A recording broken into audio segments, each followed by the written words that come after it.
Hey everyone, and welcome back here to Tournament Central as we continue to bring you coverage of Championship Sunday out in Clearwater, Minnesota for the Preserve Championship powered by Prodigy Disc. Of course, we just crowned our FPO champion, Katrina Allen, but now we pivot our focus over to the MPO division. My name is Dustin Murray, hosting the show once again alongside Brian Earhart, and of course, we got to kick off the story of MPO with none other than Ricky Wysocki. Of course, he shot the scorcher of a round one, going 15 under par, followed it up wonderfully on moving day, shooting a clean 12 under par that was full of magical moments, including that big throw-in on hole 11. He now leads the field by 4 strokes, as well as leading the field in birdie percentage at 75%, and he is perfect from C1X across both rounds so far. We've also seen him hit multiple clutch putts from Circle 2 and beyond, and we also got to hear from him after yesterday's round. I started off really well. I ended my par-free tournament on hole 1, so I felt like a little bit of pressure lifted off of me, and I was able to just play my game. But yeah, I got like 5 or 6 holes right after hole 1, and I had a pretty solid front 9, and then kind of got rocky in the middle stretch there. I couldn't really level the ship. I was bogey, birdie, or I didn't have a bogey, but it felt like a bogey on the par 5 when I missed my second shot and went OB. A par on that hole kind of feels like a bogey, but and then I made my super sick putt on the next hole, the island hole, and yeah, it was funny actually. Right before I threw the putt, I thought about my Minnesota Majestic putt that I hit for the win against Nate Sexton, and so that was like the last thought in my head, is just that positive thought. So it was crazy. Everything seemed to feel right on the putt. I just want to finish strong. Make a statement going into tomorrow, and expanded my lead, so I did what I needed to do. So 12 under par today, you have a 4-stroke lead going into tomorrow. Is 12 under par going to be enough? Yeah, definitely. I think if I shoot 11, 12 under, obviously if I have the chance to shoot better, I'm going to, take advantage of it. But if I shoot that number again tomorrow, I like my chances a lot. Yeah, certainly his chances are looking pretty good, Brian, with the 4-stroke lead. Of course, he's been limited on how much he's been able to tour this season due to health complications, and he actually does not have any lead or better win yet this season. Of course, last year he was, phenomenal. He won 4 events and the Tour Championship, so 5 huge wins in 2022. But again, the inflammation, the Lyme disease, it has really kind of taken its toll on Ricky, but it seems like it's not really phasing him enough here out in Preserve because he has been playing great. What have you thought about Ricky's performance so far across these first couple of rounds, and what do you expect to see from him today? Well, something that I've thought about a lot recently is a lot of our recent big champions have dealt with very serious injuries recently. I mean, we think about Kristen Tatar this season overcoming a surgery, Simon Lizotte last season with his arm, and now Ricky Wysocki with his wrist. I think it forces you into a place where you really have to pay attention to how your body is feeling. You have to pay attention to what you do to take care of yourself, to get yourself into a good position. I feel like it forces you to focus on lots of little things, and you get into a very good habit of that, and maybe transition it into the disc golf course as well. We watched players play more within their limits because of this, and Ricky right now, I talked to him and his caddy, and they said that, yeah, they're doing everything they possibly can to keep inflammation down, but Lyme disease is nasty, and right now, obviously, it sounds like it's not going great for his wrist, but they're doing everything they can, and clearly his adrenaline is taking him through this weekend. Yeah, he has looked the best he's ever looked this year. Obviously before the break, he was doing okay. When he came back from the break, he had, a couple of top 10 finishes here or there. He won the Cascade Challenge as a silver victory, but not an elite yet. But he's certainly looking like he might be able to grab his first one this weekend. Now, of course, hunting him down is going to be one of our most consistent competitors in the world, no matter the division. That is going to be Calvin Heimberg. He shot a 10 under par on the first day to join a massive tie for 4th place. But then yesterday, fantastic performance, birding the first 4 holes in a row, ultimately shooting 13 under par despite a couple of bogeys in the middle of the round. He now sits in the top 3 in the tournament for Circle 2 in regulation and birdie percentage, and he's only just 4 strokes behind Ricky Wysocki. We got to catch up with him after his round yesterday as well. Feeling pretty good. I shot a really good round out there today. Had a couple blemishes, 2 bogeys out there. Really just not even that far off on either of them, just a couple shots going a little farther or a little more left, and could have been a really crazy round. But yeah, I played really well. Only missed 1 putt I felt like I should have made, but I cashed in on some Circle 2s as well today. So overall, pretty good round. From what it looks like, it's going to have to be pedal to the metal. I'm going to have to do something pretty crazy in order to give myself a chance to win. So yeah, it's just try to birdie everything.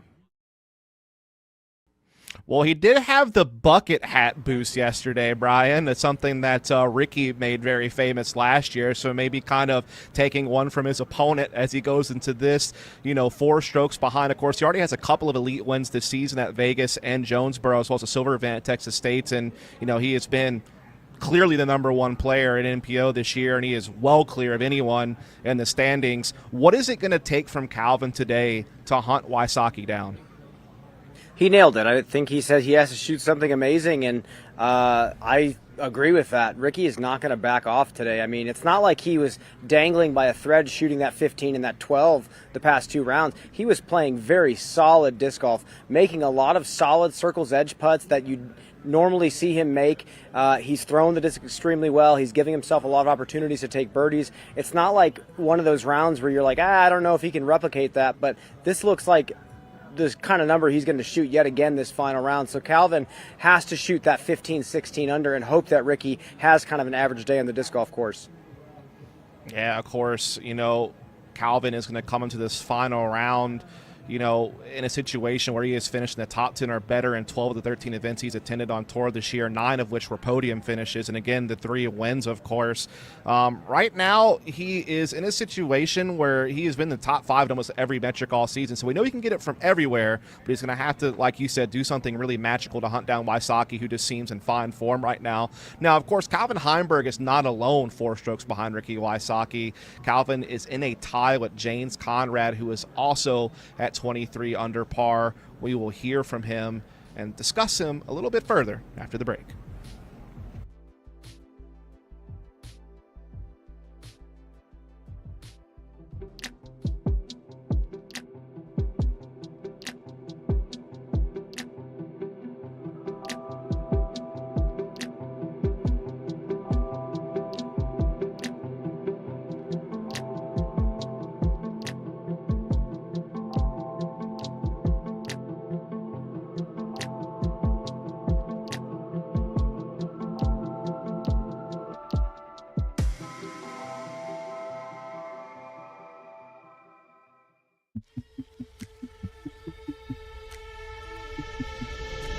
What's up, everybody? My name's Kevin Jones, and the brand new disc to my lineup is the Feedback. The Feedback is a stable fairway driver, so it's going to be pretty straight out of your hand and then has a nice dependent finish to the left at the end. One of the great things about the Feedback is that it's for all skill levels. I'm really excited about this new disc in my lineup. Go check it out at prodigydisc.com. What makes the Halal Guys so deliciously different? You might have heard of our famously long cart lines that NYC fans happily stand in. Today, with over 100 plus restaurants across the globe, we are your place to experience authentic American halal. Enjoy our delicious falafel, Euro sandwich, platters, and sides topped with our famously flavorful white and hot sauces. Order online today and taste how we make different so delicious. The Halal Guys, bringing something deliciously different to the table. 1 down through 6 definitely wasn't the start I was looking for, but then I felt like I got really hot through the middle of the round, and that felt nice. I was throwing some good shots. I made a couple really important putts, and I was able to claw back within 1 of Rick by hole 16. So I think he was like maybe even 5 ahead of me at one point in the round, and I got within 1. So 4 strokes is definitely doable out there. It doesn't take too much to start missing a couple holes, and if I can stay hot tomorrow and make all those putts, then I think I can have a chance. I don't think I'm going to modify my game plan or anything. I'm pretty much playing as aggressive as I can out here. There might be like 2 holes where a couple guys might be able to push for that eagle, hole 8 and 10, but I don't really think those are quite in my wheelhouse. So just try to get the birdies there, try to pretty much get the birdie on every hole if I can. I might take it if he shoots another 13 or so. Well, Conrad shot into the 13 of his own. That was on day 1, of course, putting him just 2 strokes behind the leader, Ricky Wysocki. During the second round, as Conrad said, he was a little bit slow to start, but really lit up the middle of the course, hit 7 birdies in a row. As he said, he was in a position where he was only 1 stroke behind Ricky Wysocki going into the final 2 holes. It's just Ricky was able to finish birdie eagle while Conrad parred the final 2 holes to shoot 10 under par, and that puts him 4 strokes behind the lead. If I'm being frank, Brian, I mean, Conrad's had a bit of an up and down season. season. At times we've seen him, finish top 5 or top 6 at some elite events, but he's also missed the cash a couple of times, and he did so again at Des Moines last week. What is it going to take from Conrad today to try to really boost his game up and try to run down Wysocki, who just looks on fire right now? Well, he sounds like he feels like he needs the birdie every hole out there, which, you know what, if he does that, obviously he's probably going to take the championship. But the thing is for James, he just needs to clean up holes 2 through 6.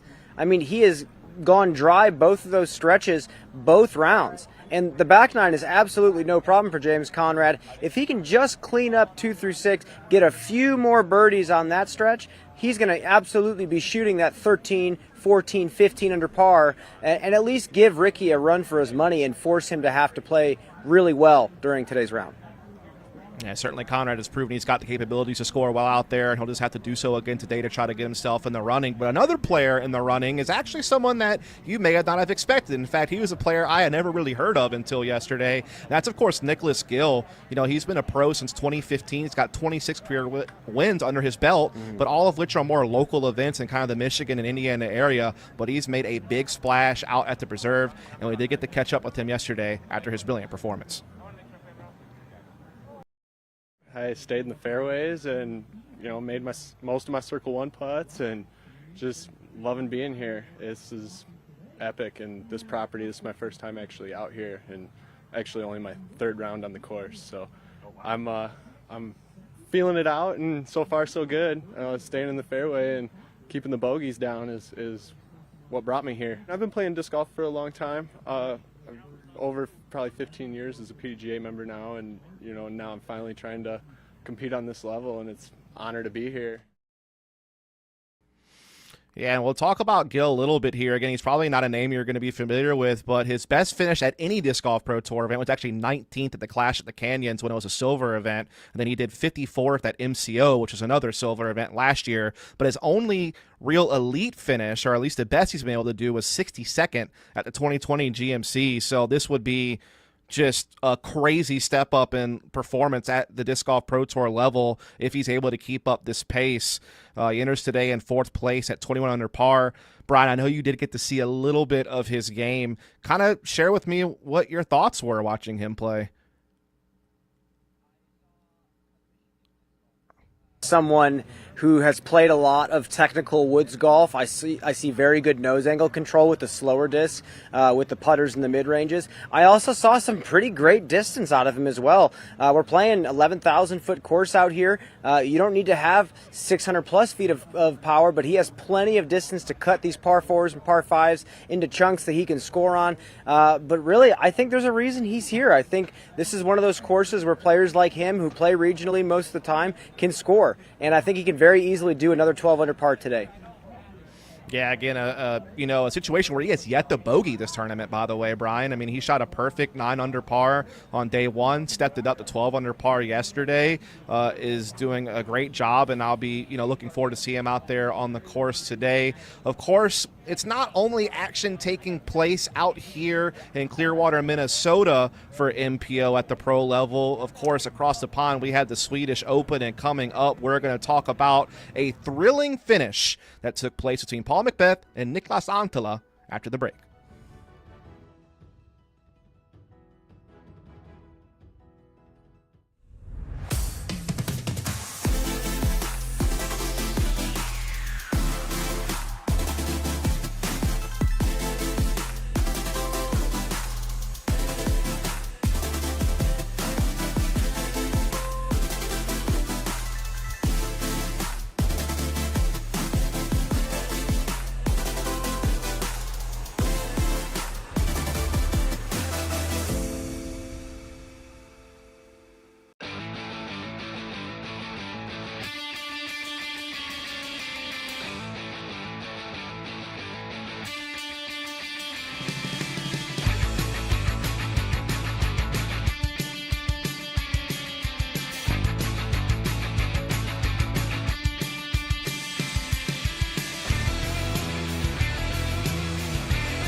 Join the Paul Macbeth Foundation's Builders Club to help bring sustainable disc golf experiences to people and communities around the world.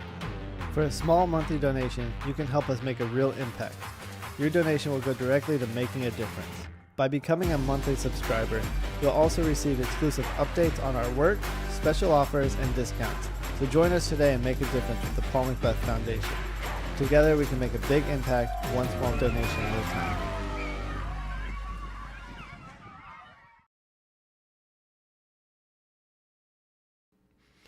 Hey folks, and welcome back here to Tournament Central as we have a little bit more to discuss here on the MPO side of the Preserve Championship, and that is, of course, the man who was tied with Nicholas Gill in 4th place at 20 under par, and that is none other than Garrett Gerthy. Of course, Double G entered moving day, and a bit of a traffic jam that we had at 4th place at 10 under par, but he really created some separation during round 2. He took a moment to get going, but then he went on to birdie 9 of the last 10 holes and nearly found the eagle on 18 to actually go 10 down through 10. So just a fantastic performance. He's had a few events this season where he's placed in or near the top 10. However, he's on pace for his best finish of the season yet.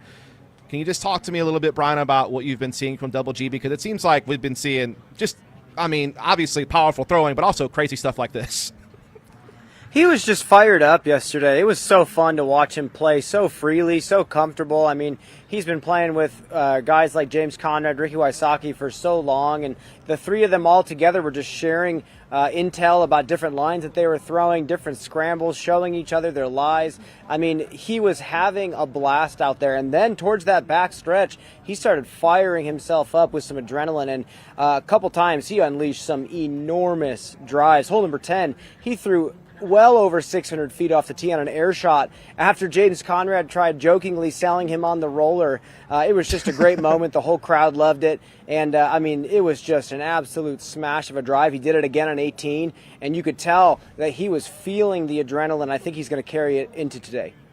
Dude, he was also all over the basket yesterday. I mean, he nearly aced 11. There was a couple of other long throw-ins he nearly found, so definitely a guy who put up some magic. He'll be leading our chase card, and we did get to catch up with him after yesterday's round. This crowd here in Minnesota is amazing, and they're bringing the energy. Some of the players, we feed off this energy, and this weekend it's going my way. I'm throwing really good drives. Getting off the tee amazing compared to the rest of the year. So I think I'm trusting my drives a little bit better. I'm not trying to short out a little bit where I was playing a little bit more conservative during the year. I'm actually trying to give it a go like these other guys. And we got to talk a little bit about Paul Macbeth here, because he came into the Swedish Open 3 behind Niklas Antila on the final day, and yet he was able to ultimately sink a clutch putt on hole 18 from circle 2 to get the birdie and defeat Niklas Antila to get himself another trophy out on the Euro Tour. Niklas Antila getting second, and Bradley Williams finishing in third. We got to hear from Macbeth after his round, so let's kick it over to him. It feels good. It feels good to put together a round, put together a tournament, put on a show, even to the last shot, even though they don't know it was accidental. It made for some excitement, so I'm just happy to bring this home. And there are your final standings from the Swedish Open. Again, Paul Macbeth taking it by 2, even though he started the day behind by 30, so a great comeback victory for him. Again, Niklas Antila and Bradley Williams rounding out your podium. And that is going to do it for our coverage of the Swedish Open. Of course, we still got a little bit more disc golf to talk here in the pre-show at Tournament Central for the Preserve Championship, but unfortunately, we got to do one more break first. We'll see you on the back end of it here in just a bit. Prodigy has finally launched the Team Prodigy Player Store. It's got hand-picked discs. You're also going to find some sweet apparel. All the discs I've chosen are my favorite discs. Be sure to go check it out, and keeps us on the road.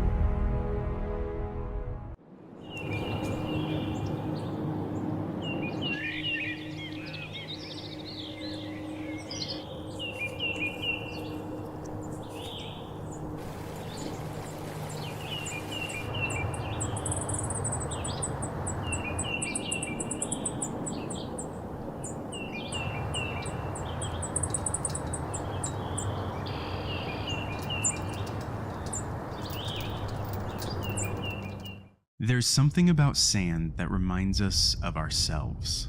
What were once great stones have been ground down over years and years into something so small. But sand also shows us that everything we do matters, and that together, even our smallest actions can create great dunes. Because little by little, a little becomes a lot.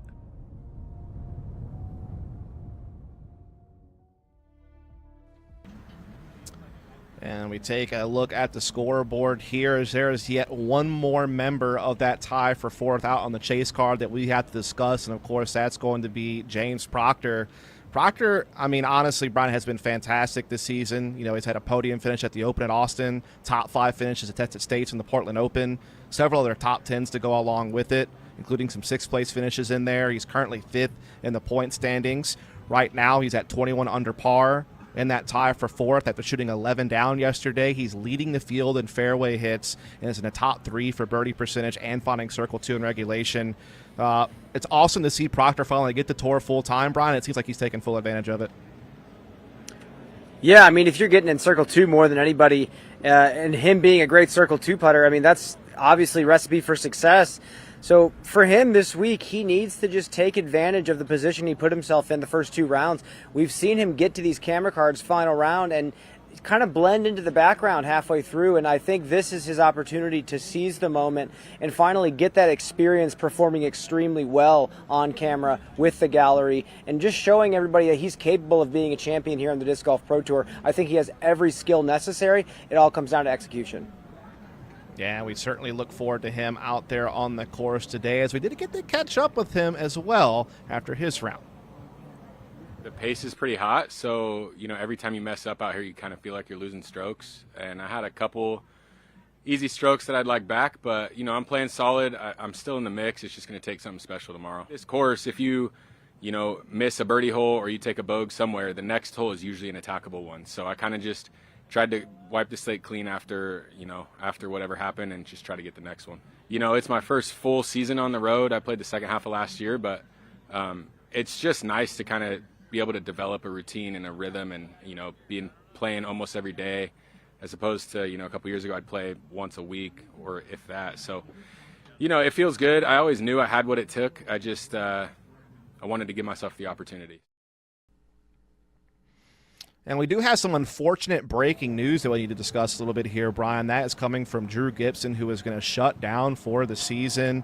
He has something that he needs to take care of. As you can see the tweet there, he's going to see a specialist in Phoenix to try to deal with an elbow injury and hope to work himself back into shape and hopefully rejoin us as soon as possible.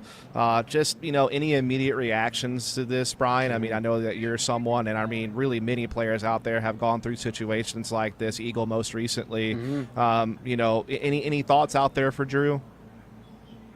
Yeah, number one, I wish him good luck. I mean, this is a very frustrating thing to have happen. He's been playing this game since he was a kid, and he's been playing this game well since he was a kid. And now he's a grown man with a life and a family, and he needs to keep this going. He's still young, despite us seeing him as a veteran. So I hope the same thing happens to him that happened to Simon Lizotte, that happened to Kristen Tatar, that happened to Ricky Wysocki. You're going through these injuries. Hopefully it helps you focus on the little things again, get back to why you love the game, and hopefully the gratitude flows through him after he gets over this. So, yeah, wish him the best of luck in rehab, and there's a lot of people that really miss seeing him throw the disc. Yeah, I will be one of those people, as he has some of the most pure backhand form I've ever seen. Just love watching him play. A really cool dude. I wish him the best, and I also look forward to him stirring the pot more on Twitter and continuing his Angle of the Attack podcast in the meantime. So much love to Drew. Nothing but love. But one more player I want to talk about before we kind of wrap up our pre-show here is actually going to be Evan Scott. Now, Evan Scott was your 2021 PDGA Amateur Disc Golf World Champion. He is just now kind of beginning his pro career, still at a very young age, of course. He did obviously get the win at the Zootown Open, so getting himself a silver event victory. And we've kind of seen him, you know, playing here and about the Disc Golf Pro Tour. He's had a couple of other big finishes, came second at the Cascade Challenge, a couple other like top 25s and things of that nature. So, you know, looking pretty sharp overall. Any thoughts from you on his game and kind of maybe what to expect from him throughout the rest of this tournament? Just another young player with a full skill set and a fantastic putt, not only from circle one, but from range. I mean, he's developing a very robust skill set, and he's throwing a lot of backhand lines that players that have been playing for decades would throw, and he just shows a lot of maturity in his shot making, and there's a long road ahead of him if he chooses to take it. I think now that he has the victory under his belt at the Zootown Open, despite it only being 2 rounds, he very easily could take that same confidence into today, shoot a great round, and cement himself as another elite player in this division. Yeah, certainly look forward to seeing more from him. Obviously, a fantastic player at such a young age, and we did actually also get to hear from Scott himself after his round. Evan, what are your first thoughts coming off the course? He shot a pretty hot round. Honestly, I feel like it could have been better. Like, this course has just been super scoreable all weekend, and I know it was a good round, but there were definitely a lot of birdies that I left out there today. I still feel pretty comfortable out here. Like, nothing's really too long, nothing's out of reach. There's not as much OB out here, so I feel really comfortable with this course so far. And well, Brian, we've kind of talked through our lead card and chase card, who are only really moments away from teeing off. Obviously, Ricky Wysocki holds the lead at 4 strokes, but Calvin Heimberg and James Conrad are not far behind. They definitely could make a move if they are able to pull off just a big performance today. Of course, Ricky's going to have to get off the cast to give them a chance, but he doesn't seem to be showing any signs of that. Can I just kind of get any final thoughts from you before you head out to the course yourself and follow along on what you're hoping to see today and what you're looking forward to most, perhaps? Yeah, well, we've called this course a sprinter's course, so we're going to have quite a few individuals sprinting as hard as they can today. I mean, these days we have so many players that have either tasted victory on the tour or have gotten super close to victory on the tour, and the only placement that matters for them is first. So we're going to see some really exciting plays. I think we're going to see some really great highlight-worthy shots out there of players trying to catch Ricky Wysocki. Yeah, I myself am going to be looking forward to watching all of the action live, and hopefully you folks are too. If you're watching this on YouTube, go subscribe to DGN. You can watch all the action live. It's going to be amazing. If you're already on DGN, well, just stay tuned because we have one more break. So go ahead, get your refreshments, get ready. But when we come back, we'll be passing over the commentary booth to bring you the championship round at the Preserve Championship out in Clearwater, Minnesota.